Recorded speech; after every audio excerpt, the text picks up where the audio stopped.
सही में क्या हम लोग आजाद हैं? क्या हमारे दिमाग आजाद है? क्या हम लोगों की सोच आजाद है? देश की व्यवस्था गांधी परिवार से लेकर मोदी और अमित शाह तक हो, ये सभी लोग सिर्फ 7 परिवारों के लिए काम कर रहे हैं। सोचो, एक तरफ देश खाई में जा रहा है, लेकिन ये 7 परिवार ऊपर जा रहे हैं, वर्ल्ड में ऊपर जा रहे हैं। तो सोचिए किस तरह के माहौल में हम जी रहे हैं। 100 लाख करोड़ का पैकेज, 10 लाख करोड़ का पैकेज, ये किसको बेवकूफ बनाने का काम इस देश में चल रहा है? रिजर्वेशन का गाजर दिखा रहे हो और जहां पर रिजर्वेशन लागू होता है वो बेच रहे हो। बताओ मुझे, ये रिजर्वेशन का बिल कहां पास करने वाले हो? कहां लागू होने वाला है? जहां पर सरकारी नौकरियां हैं वो नौकरियां तो तुम प्राइवेटाइज कर रहे हो। जहां पर सरकारी स्कूलें हैं वो सरकारी स्कूलें तो प्राइवेटाइज करके अडानी अंबानी को दे रहे हो। तो ये रिजर्वेशन लागू कहां होने वाला है? क्या मोदी जी के बंगले पर ये सारे लोग काम करने आएंगे, पढ़ने के लिए आएंगे? कहां आने वाले हैं? या संघ के कार्यालय नागपुर में आने वाले हैं? बस लाल किले पे चढ़ना है और बड़ी बड़ी बातें फेंक कर आना है, बड़ी बड़ी बातें फेंक कर आना है, और बस यही काम होते आ रहा है। 10 लाख करोड़ का पैकेज दे दिया, 100 लाख करोड़ का पैकेज दे दिया, और हम लोगों के हाथों में 1 रुपया तक नहीं आता। बिना लोकतंत्र का आजाद देश आपके किसी काम का नहीं होगा। बिना लोकतंत्र का आजाद देश ये फैसिस्ट देश कहलाएगा।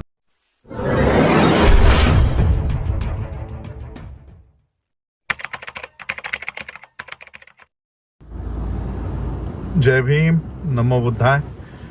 विश्व के सभी मेरे साथियों को राजरत्न अम्बेडकर की ओर से जय भीम, नमो बुद्धाय।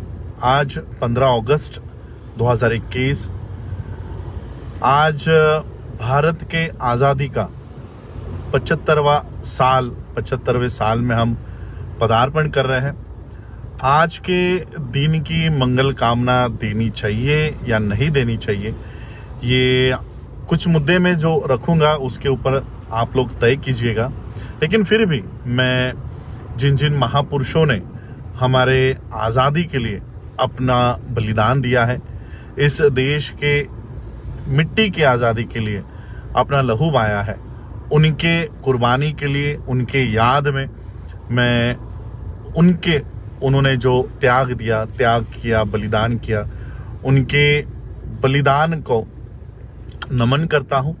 और भारत के आज़ादी के 75वें साल में हम पदार्पण कर रहे हैं। एक तरफ आज नरेंद्र मोदी इस देश के प्रधानमंत्री लाल किले से भाषण कर रहे हैं, भाषण करते हैं, 100 लाख करोड़ रुपए का पैकेज जाहिर करते हैं। आप लोगों ने सुना होगा, पिछले कोरोना के लॉकडाउन में भी इन्होंने इतने ही बड़े रकम की पैकेज अनाउंस किया था, 10 लाख करोड़। अब 1 ज़ीरो और बढ़ा दिया है, अब हो गया है 100 लाख करोड़। यानी इसमें ज़ीरोस कितने होंगे ये भी आप लोग देखिए। इस देश की लोक संख्या 132 करोड़ है। 132 करोड़ देशवासियों के लिए 100 लाख करोड़ रुपए का पैकेज दिया गया है। अब ये पैकेज 132 करोड़ लोगों को मिलता है या इस देश में बसे 7 परिवारों को मिलता है, ये भी देखने की जरूरत है। इस देश के प्रधानमंत्री ने बेटी बचाओ का भी नारा दिया है और बेटियों के लिए सैनिक स्कूल खोलने के लिए भी उन्होंने आज अपने भाषण में बात कही है। तो बेटियों के सैनिक स्कूल के दाखिले के लिए प्रधानमंत्री कह रहे हैं, लेकिन उन्हीं के नाक के नीचे दिल्ली में ही, अभी मैं दिल्ली से ही 2 दिन पहले दिल्ली में था, दिल्ली कैंट में था। दिल्ली कैंट में जो मिलिट्री का क्षेत्र है, कैंटोनमेंट एरिया है, जहां पर पुलिस का क्षेत्र भी नहीं होता, मिलिट्री का क्षेत्र होता है, उस मिलिट्री के क्षेत्र में भी एक अनुसूचित जाति की परिवार के एक बच्ची पर इस देश के पुजारी बलात्कार करते हैं, और बलात्कार ही नहीं करते हैं तो उसको जला भी देते हैं। देखिए, एक तरफ बलात्कार कर रहे हैं पुजारी और काटने की भाषा हो रही है मुल्लों की। यानी किस देश में, किस देश के लोगों का माइंडसेट में हम लोग प्रवेश करने जा रहे हैं कि बलात्कार पुजारी कर रहे हैं और काटने की भाषा मुल्लों की जा रही है। तो इसलिए मैंने कहा कि सही में क्या हम लोग आजाद हैं? क्या हमारे दिमाग आजाद है? क्या हम लोगों की सोच आजाद है? यानी केवल इस देश को एक, तो ये सारे मुद्दे में रख रहा था। पिछले मंगलवार को ओबीसी बिल संसद में पास हुआ है, कॉन्स्टिट्यूशन 127th अमेंडमेंट एक्ट जिसे कहा जाएगा, ये बिल पास हुआ है। मैं एक रिपोर्ट पढ़ रहा था, यानी जब देश आजाद हुआ था तब कुछ गिने चुने जातियां, ये बैकवर्ड क्लास हुआ करती थी।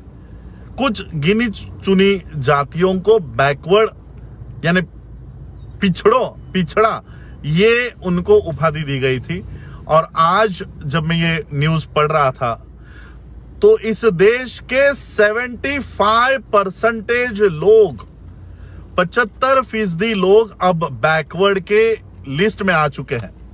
तो देखिए 75 साल में हमने इतनी प्रगति की है कि इस देश का 75% वर्ग अब हमने पिछड़ा बना दिया है। उनकी स्थिति हमने इतनी बेहतर बना दी है कि अब वो 75% के लोग अब बैकवर्ड क्लास में गिने जाएंगे। अब शेड्यूल कास्ट की आप प्रगति करने के लिए उनको रिजर्वेशन देना चाह रहे थे, एसटी की प्रगति करने के लिए रिजर्वेशन देना चाह रहे थे।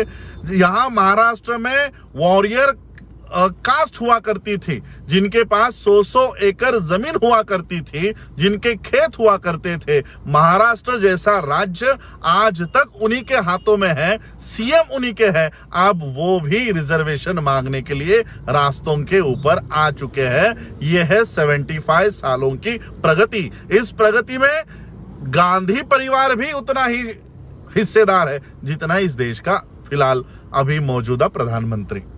इसलिए मैं गांधी मोदी को अलग नहीं मानता। ये एक ही सिक्के के दो पहलू है, एक ही सिक्के के दो बाजू है।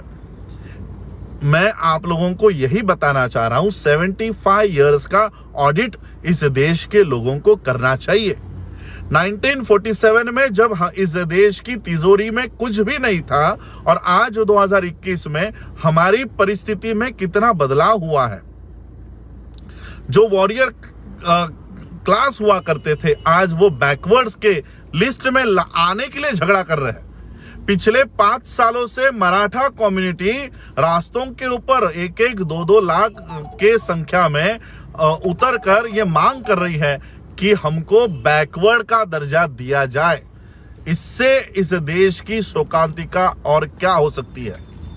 इस देश की व्यवस्था गांधी परिवार से लेकर मोदी और अमित शाह तक हो, ये सभी लोग सिर्फ 7 परिवारों के लिए काम कर रहे हैं।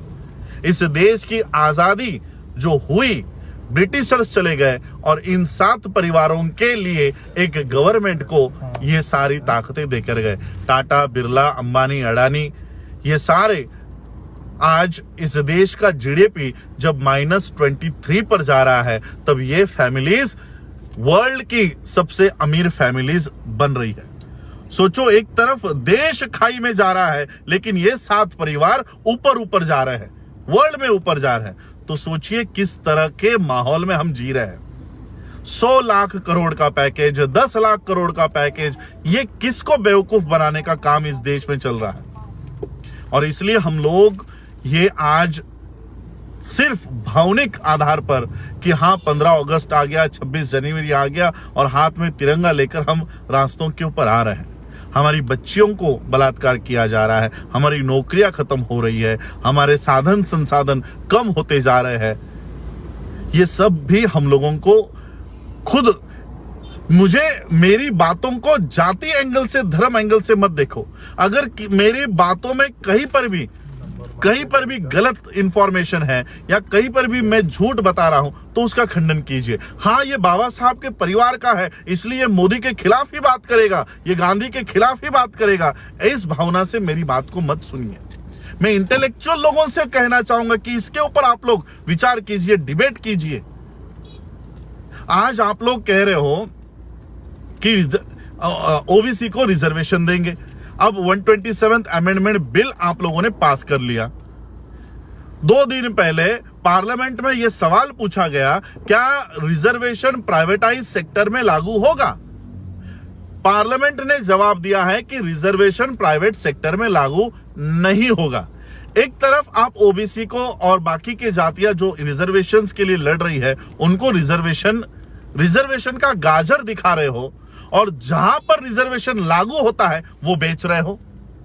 बताओ मुझे, ये रिजर्वेशन का बिल कहां पास करने वाले हो, कहां लागू होने वाला है? जहां पर सरकारी नौकरियां हैं वो नौकरियां तो तुम प्राइवेटाइज कर रहे हो, जहां पर सरकारी स्कूलें हैं वो सरकारी स्कूलें तो प्राइवेटाइज करके अडानी अंबानी को दे रहे हो। तो ये रिजर्वेशन लागू कहां होने वाला है? क्या मोदी जी के बंगले पर ये सारे लोग काम करने आएंगे, पढ़ने के लिए आएंगे? कहां आने वाले हैं? या संघ के कार्यालय नागपुर में आने वाले हैं?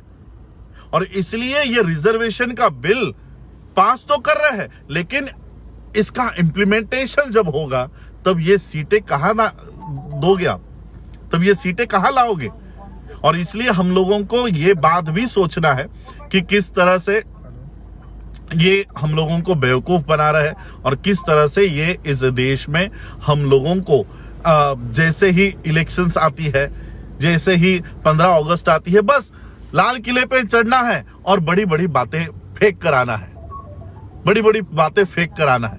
और बस यही काम होते आ रहा है। 10 लाख करोड़ का पैकेज दे दिया, 16 लाख करोड़ का पैकेज दे दिया, और हम लोगों के हाथों में 1 रुपया तक नहीं आता। और इसलिए हम लोग आज 75th इंडिपेंडेंस डे के अवसर पर मैं भारत के सभी देशवासियों को ये सोचने के लिए मजबूर कर रहा हूं, क्या 75 सालों में, जो 75 साल पहले हमारी अवस्था हुआ करती थी, उस समय हमारी संपत्ति क्या हुआ करती होगी? हमारी भेड़ होगी, बकरियां होंगी, जमीनें होंगी, खेत होंगे। क्या आज उतना भी हमारे हाथ में है? आज एक भेड़ लेने जाओ 50,000 रुपए की होगी, एक भेड़ बकरी गाय लेने जाओ 50,000 रुपए का एक यूनिट का खर्चा होगा। 1 एकड़ जमीन उस समय की, क्या आज हमारे पास एक कुछ स्क्वायर फीट तक भी जमीन हमारे पास नहीं रही? और इसलिए आज मैं सभी इंटेलेक्चुअल्स को ये मुद्दा दे रहा हूं, ये टॉपिक दे रहा हूं कि क्या 75 इयर्स में इस देश की व्यवस्था जिनके हाथों में गई थी, 1952 से लेकर 2019 तक जिनके हाथों में इस देश की सरकारें हैं, क्या इन सरकारों ने इस देश के लोगों के प्रति, वी द पीपल, हम इस देश की जनता के प्रति, क्या इन्होंने न्याय किया है? इन्होंने सिर्फ 7 परिवारों का जो आय है, इनकम है, प्रॉपर्टी है, लैंड्स है, यही बढ़ाने का काम किया है। और इसलिए आज इस अवसर पर मैं देश में जिन जिन महापुरुषों ने हमारे आजादी के लिए लड़ाई लड़ी उनको नमन करता हूं। उनके बलिदान का, उनके त्याग का हम आज याद करते हैं, उनको नमन करते हैं। और इस 75th इंडिपेंडेंस डे के एनिवर्सरी पे मैं बधाई देता हूं। और इस देश के लोकतंत्र को बचाने के लिए भी हम लोगों को आगे आना होगा। बिना लोकतंत्र का आजाद देश आपके किसी काम का नहीं होगा। बिना लोकतंत्र का आजाद देश ये फैसिस्ट देश कहलाएगा, ये पूंजीवादियों के हाथ में चला जाएगा। आज राकेश टिकैत जी जैसे लोग इस देश के लोकतंत्र को बचाने के लिए दिन रात गाजीपुर बॉर्डर पर बैठे हुए हैं। आज 80 साल की बिल्किस बानो इस देश के लोकतंत्र को बचाने के लिए सर्दी, खांसी, धूप, ये सारा सहन करके वो रास्तों पर बैठती है। क्यों? तो इस देश के लोकतंत्र को बचाने के लिए। और जब तक इस देश के लोकतंत्र को बचाने के लिए हजारों बिल्किस बानो और लाखों राकेश टिकैत तैयार नहीं होते, तब तक इस देश का लोकतंत्र नहीं बच पाएगा।